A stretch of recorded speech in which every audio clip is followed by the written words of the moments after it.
What's up, homies? Let's talk about should you learn to read music if you're playing guitar? I've noticed this is a big subject divide. People are on both sides of the fence and they're kind of like furious about their stance on it. So I'm going to go into both the extremes. People that read music are definitely going to say you should read music. And the reason why that they usually cite is that you'll get more of the gigs like that you audition for. If you can read the music, you can audition for the part. If you can't read the music, you're just gonna be like, hey, what chords are those? And I can hear it by ear, just tell me how to do it. It doesn't always work that way. Certain people can read it right off the page, and when that guy comes in, he's going to take your part.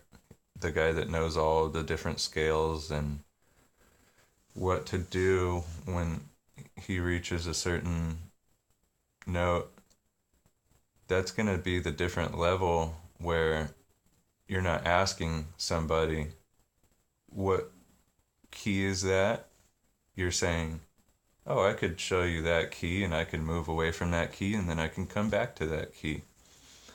So you have the power to show that you have some intellect. That's always good to build over time. I'm pretty sure you're not going to just start reading music and then just be like, yeah, I've read music from the first note that I ever struck, you know? Sometimes people learn from tabs and then they go to music, but then there's a whole camp of people that say don't ever learn to read tabs because you'll just read tabs. Tabs are simplified, and music, it has different smaller subtle things inside of it that tell you more information. So reading the tab, you kind of have to have the music, like either a tape or a CD of the music, and be like, okay, I could play along with that.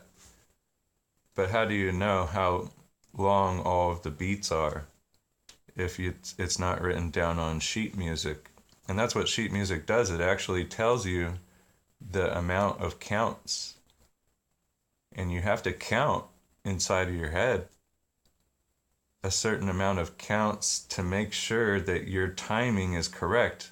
And there are people that could read the spacing of timing off of a piece of paper. Trust me, it's super powerful. You want to be there.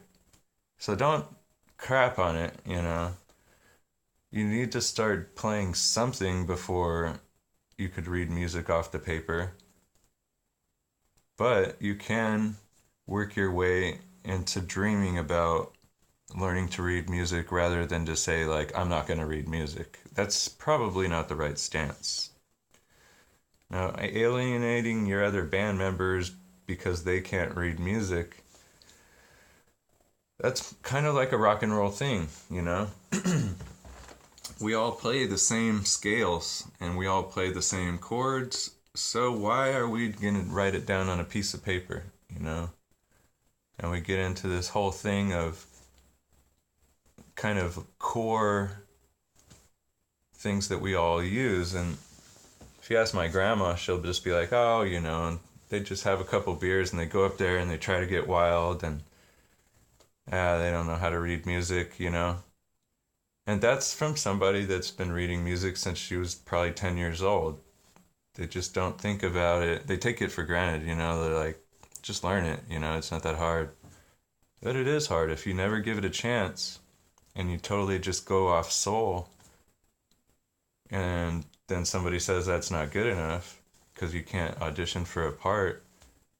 It's a bummer, you know. And that actually happens to people where they're a master of some instrument. They go to college and try to show everybody and they can't read music and they drop out and they're just like, oh, I can't read music. And they're like, well, we read music here, you know.